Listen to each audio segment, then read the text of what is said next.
Boa tarde, segundo ano. Vamos dar continuidade ao conteúdo da aula passada. Talvez será somente esse conteúdo de nossa segunda prova do segundo bimestre, perdão. E a página é a página 100, tá? Que a gente vai agora adentrar na segunda parte das revoluções inglesas do século XVII. E agora a gente entra na revolução mais famosa da Inglaterra, eu diria uma das mais famosas mundiais, tá? A Revolução Francesa, a Revolução Industrial, são dois marcos da chegada da burguesia, né, ao poder. É a forma que ela consegue se inserir e consegue de vez se consolidar na política. Então, como a gente viu nas aulas passadas, o parlamento repleto de burgueses consegue fundar na Inglaterra uma monarquia parlamentar. O que seria isso?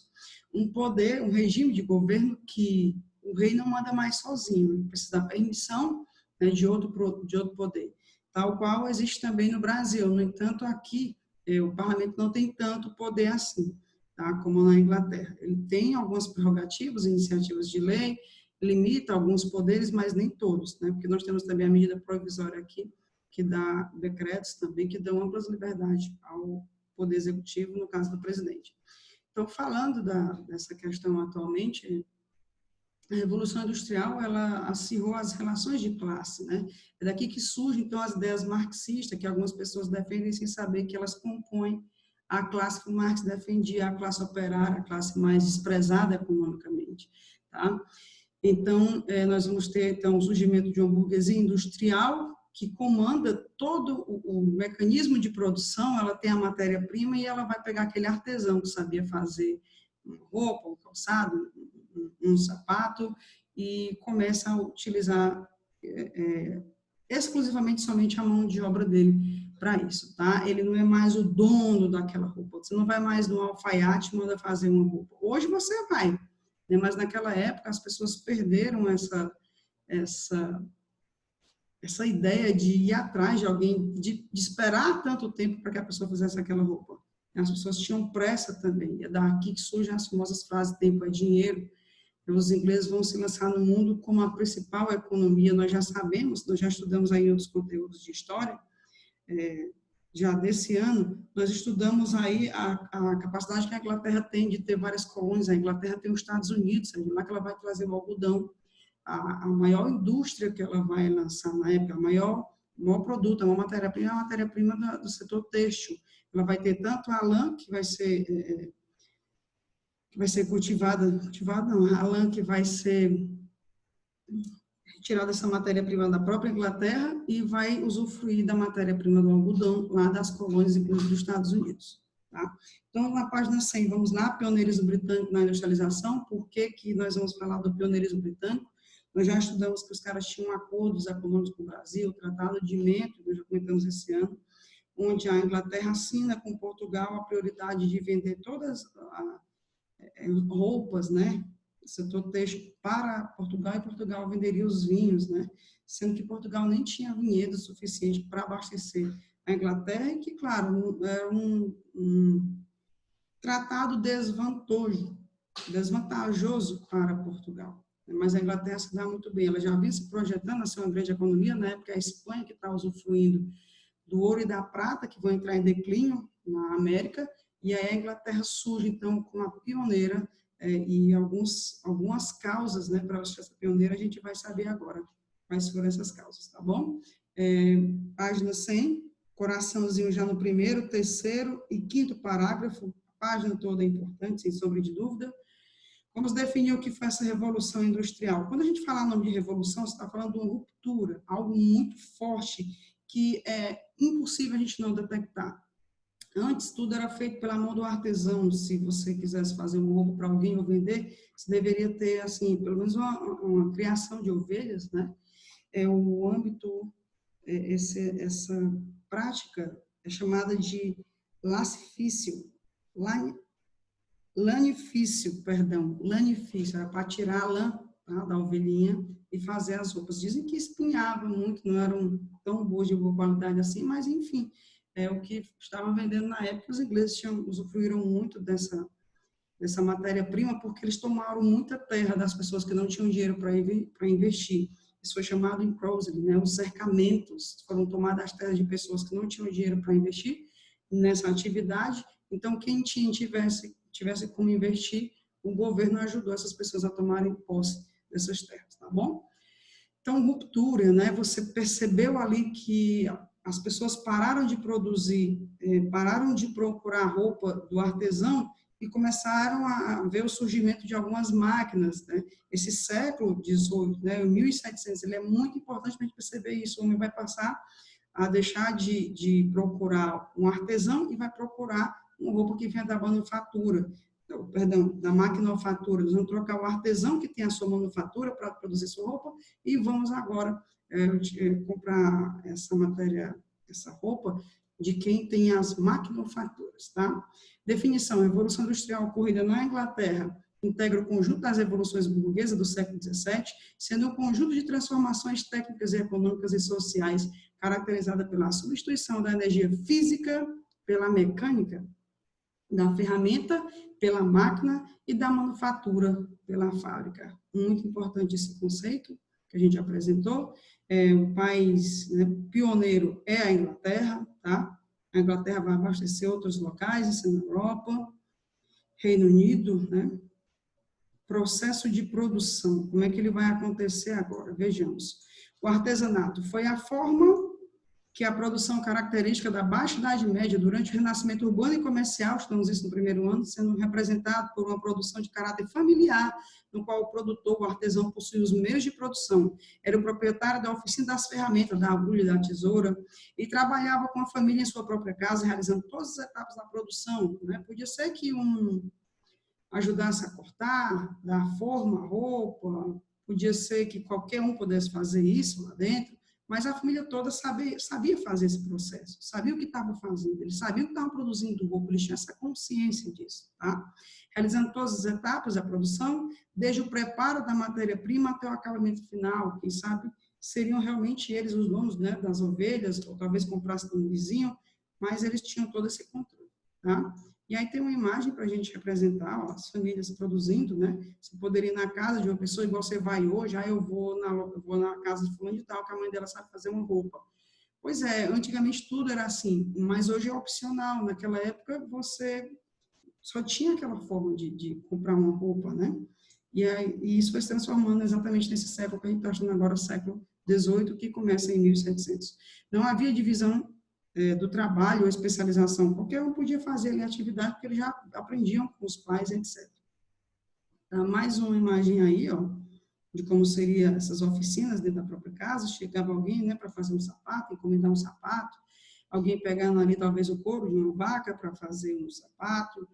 Vocês estão vendo como acontecia tudo isso naquela época. E aí, gente, aos poucos, né, essas pessoas começaram a vender seu produto para quem tinha mais dinheiro. E esses comerciantes, né, que se tornaram burgueses, começaram a ter muito dinheiro, porque eles compravam de um valor e vendiam muito mais caros, né? Então, eles começaram a ter mais poder econômico do que propriamente quem produzia. A manufatura foi a forma de produção que predominou ao longo da Idade Média, resultando da ampliação do mercado consumidor com o desenvolvimento do comércio marítimo. Nesse momento, já ocorre um aumento na produtividade do trabalho, devido à divisão social da produção, onde cada trabalhador realizava uma etapa na confecção de um produto. Agora a manufatura já está mostrando aqui um pouco diferente, né, daquela matéria do artesão. A divisão social da produção, onde cada trabalhador realizava uma etapa na confecção de um produto. Outra característica desse período foi a interferência do capitalismo no processo produtivo, passando a comprar matéria-prima e a determinar o ritmo de produção, uma vez que controlava os principais mercados consumidores. Foi o que eu acabei de resumir anteriormente, né? Tudo baseava ali no artesão, na família, e isso vai se transformando aos poucos, devido à demanda, tem muita procura, então as pessoas vão começar a dividir um pouco ali os trabalhos, né? Mas isso muito no âmbito familiar ainda, tá? Mais imagens, ó, do dia a dia, do cotidiano. E aí, gente, a máquina futura chega, porque a demanda ela vai aumentar. O que é a demanda? É a procura, tá? E aí vem a fase da maquinofatura, o resultado da procura, do enriquecimento dos burgueses, que vão tem uma demanda muito grande, tem uma procura muito grande, então eles vão começar a utilizar do dinheiro que eles têm para controlar esse meio de produção. Né? Aquela pessoa que antes era eu comprei uma roupa da fulana que costura, naquela época do artesão, do fulano de tal, agora não é mais dele, agora eu comprei de uma indústria que vem uma etiqueta dizendo que é de uma loja, de uma grife, eu não sei mais quem fez, pois é basicamente isso, que é o grande marco dessa ruptura. A maquinofatura. Na maquinofatura, o trabalhador estava submetido ao regime de funcionamento da máquina e à regência direta do empresário. O empresário vai abrir uma indústria porque vai surgir, depois da revolução científica que nós estudamos no período do iluminismo, o surgimento de algumas máquinas. A Inglaterra ela é livre da Igreja Católica, que controla o conhecimento. A Igreja Católica não tem tanto poder assim para controlar as pesquisas, o conhecimento, como ela controlou em outra época. Outra época não, dentro da própria Europa, onde os regimes são monarca e muito católico, ela vai tentar controlar o conhecimento. Nós sabemos disso desde o Renascimento. E a Inglaterra, como ela é anglicana, né, e os puritanos estão também no poder junto com o rei, nós vamos ter, então, uma Inglaterra livre desse conhecimento abafado pela Igreja Católica sobre o que ela não patentia, o que ela não reconhece. Vamos adiante para a gente saber mais um pouco. Os caras podiam criar máquinas sem ter ali a igreja perguntando o que era, para que serve, etc. Só uma curiosidade para não deixar passar. Quando a Inglaterra fez a sua primeira locomotiva, a Igreja Católica ela condenou e ela disse que o homem estava brincando de ser Deus porque ela tinha feito uma máquina que andava como uma desembestada, parecia uma besta-fera, jogava fumaça para cima, e era a imagem e semelhança, né, da besta-fera, e andava numa velocidade vertiginosa, nunca vista antes, que era 40 km por hora. Tá bom? Imagine vocês que andam pneu aí, sabe Deus quantos quilômetros por dia, né, infelizmente, mas vamos lá. Foi nesta etapa que se consolidou a Revolução Industrial. A partir da máquina, fala-se numa segunda e até numa terceira Revolução Industrial. Nós, do segundo ano, estudamos a primeira Revolução Industrial. Tá? Ela está ali entre 1700 até 1840, 1850. Lá no terceiro ano, é o primeiro conteúdo do primeiro ano de História Geral, é a segunda Revolução Industrial. Tá? Onde essas máquinas vão ser aperfeiçoadas. E aí, gente, as grandes fazendas, né, elas vão, se forem nos grandes centros, elas vão começar a dar lugar a essas chaminés. Eu vou deixar um trabalho, vou deixar um vídeo da abertura da Olimpíada da Inglaterra em 2012. Eu vou deixar esse vídeo, quem fizer o trabalho extra sobre isso, eu vou explicar direitinho na instrução. Eu vou dar um pontinho extra, tá? E esse ponto extra que vocês vão receber, ele vai ser acrescido de mais um ponto na prova em quem se inscrever no meu canal, professora Inara de Oliveira, e provar para mim que se inscreveu, mandando uma fotinha pelo WhatsApp, tá bom? Você faz a inscrição lá, depois que você entrar no link, se inscreve no meu canal, eu vou dar um ponto aí na prova, tá? Esse trabalho é um ponto extra na média, tá bom? Eu vou mandar o vídeo explicando tudo direitinho como é que eu fazer. A transformação que a gente vai ver dos campos que antes eram utilizados, né, como pasto para algum gado, para alguma coisa que as pessoas que não tinham tanto dinheiro assim tinham, elas vão ser tomadas e alguns locais que são considerados pontos estratégicos vão virar chaminés, vão virar esses locais de grandes empresas, né? As margens da água vão ser muito procuradas porque as primeiras máquinas inventadas, elas vão utilizar a força da água, tá? Como fonte de energia, tá bom? Que mais? Processo de produção, artesanato, manufatura, produção industrial. Trabalho individual, antigamente era assim, ferramentas, né, manuais, tudo muito manual. Manufatura, divisão do trabalho, já vai ali entrando para o lado da maquinofatura, até virar o que a gente conhece hoje como produção industrial, ferramentas mecânicas. O pioneirismo da Inglaterra, por que a Inglaterra foi a primeira, meu povo? Por que a Inglaterra foi a pioneira? O que é pioneira, não? A primeira. Por que ela foi a primeira? Por que ela foi a que iniciou esse processo? Capitais acumulados das colônias, acordos comerciais na Europa. Olha, 2 exemplos que eu já dei no início da aula. Colônia, qual é a grande colônia que a Inglaterra tem? Estados Unidos. Nas colônias do Sul, nós estudamos isso no início do ano, a colonização da Inglaterra ela se deu de 2 formas. Ela, em Massachusetts, na parte de cima, os puritanos foram para povoar, e embaixo as pessoas foram para explorar. E foi lá que eles plantaram tabaco, algodão, dentre outras, tá? E assim acumularam capitais para abastecer a Europa. Tá? Disponibilidade de mão de obra, os cercamentos, onde está isso? Página 100, eu já mandei grifar primeiro parágrafo, terceiro parágrafo, 1, 2 e o quinto parágrafo. Eu já disse que a página toda é importante, mas a gente já está mostrando ali os cercamentos. Durante esse período de conflito lá, da aula passada que a gente estudou, né, dos puritanos ter chegado ao poder, foram aprovadas algumas leis, que a gente já estudou a parte política, basicamente. Durante esse período mesmo, foram aprovadas algumas leis que expulsavam, né, causou o êxodo rural.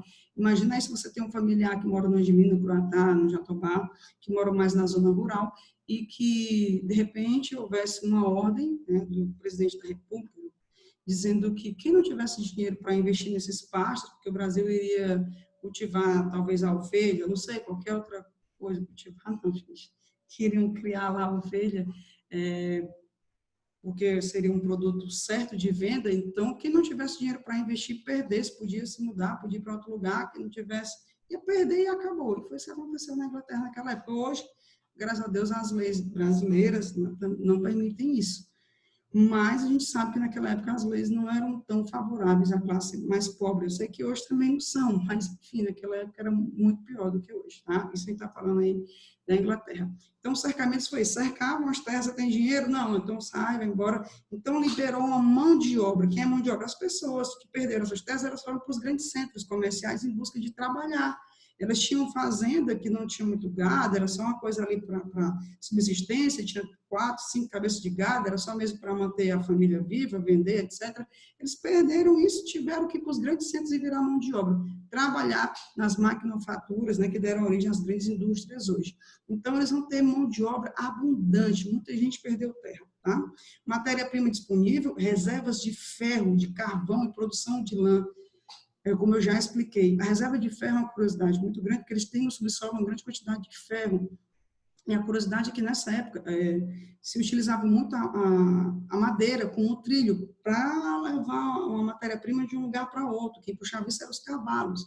E aí, com essa descoberta do ferro, viram que tem mais, como ficava mais forte, mais sólido, quebrava menos, né? Às vezes com o peso que se levava. E aí vão surgir as locomotivas, porque eles vão usufruir também do carvão mineral, que vai substituir a lenha e vai também ser uma fonte de energia. Por isso que os ingleses vão ser os pioneiros, eles têm tudo isso no seu próprio subsolo.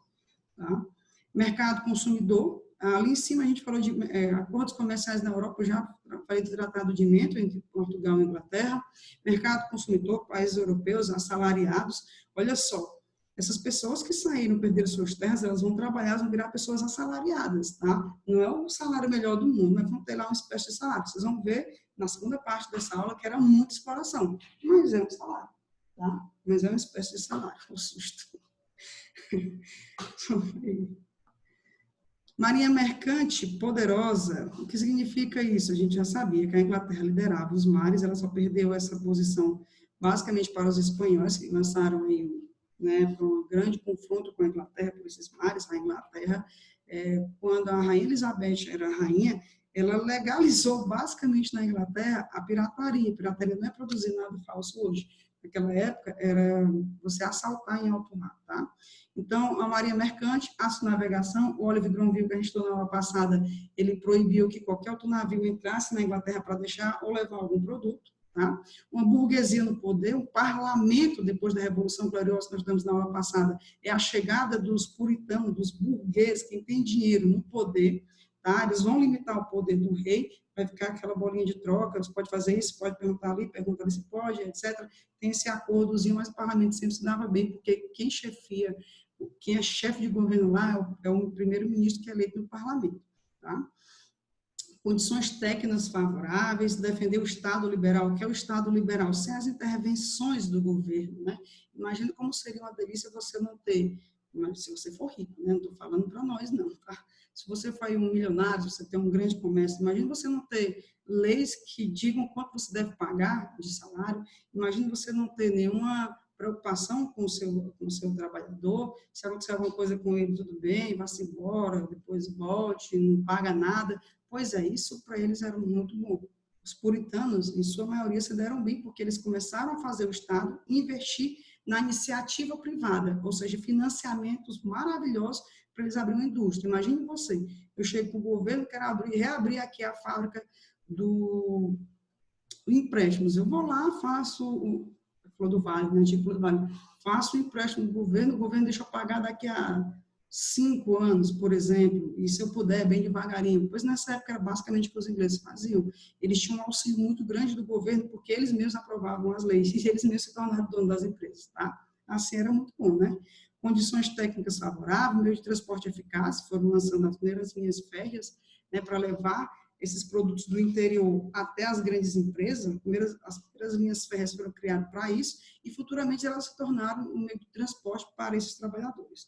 Ética protestante, puritanos, estímulo ao lucro, esses puritanos, eles são aqueles que seguiram o João Calvino. Então, a ideia de que uma característica de quem seria salvo seria o trabalho, né? Se você trabalhasse, era sinal que você estava predestinado à salvação. Posição geográfica da Inglaterra, né, o Reino Unido, tá?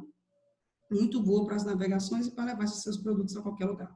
Causas gerais da Revolução Industrial, Revolução Comercial, século XVI e XVII, estudamos isso no ano passado, descoberta do novo continente e caminho para as Índias, formação do mercado mundial, incremento do comércio, acúmulo primitivo de capital, já dizemos como é que eles conseguiram acumular, tinham vários tópicos, né? Tomaram terras dos outros, vendiam seus produtos, tinha um mercado consumidor, podia produzir que tinha quem comprasse, entrada de produtos e riqueza de vários pontos do planeta na Europa. A Europa nessa época explorava muito a América, tá?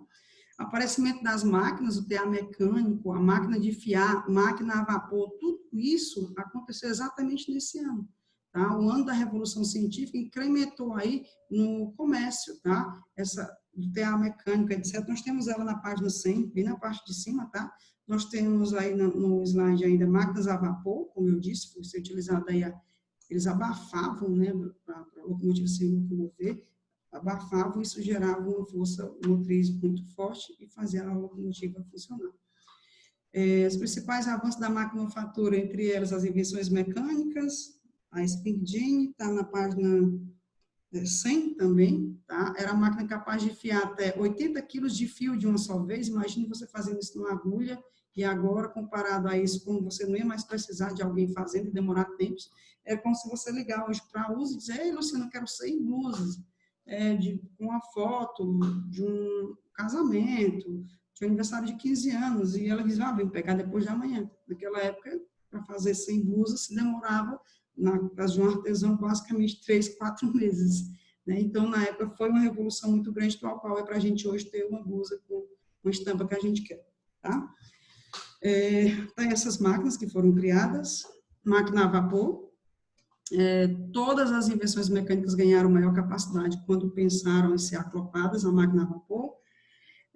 Como a gente já mencionou, aqui as máquinas, aqui, esses dois nomezinhos estão no penúltimo parágrafo, né, o James Watt e outro, tá? Com gradativa sofisticação das máquinas, houve um aumento da produção e geração de capitais. Gente, se eu posso produzir mais, eu posso vender mais, e se eu tenho mercado consumidor, se eu tenho demanda, então eu vou crescer, eu vou estourar em venda. Foi isso que a Inglaterra se tornou a primeira economia, porque ela tinha produto, ela tinha matéria-prima para fazer o produto, ela tinha de onde tirar, e ela tinha quem comprasse. Essa é a grande ruptura. Isto é a Revolução Industrial, tá?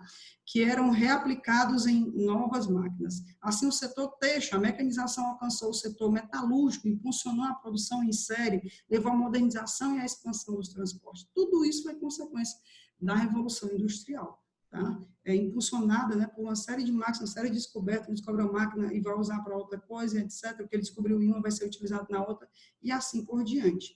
Tá?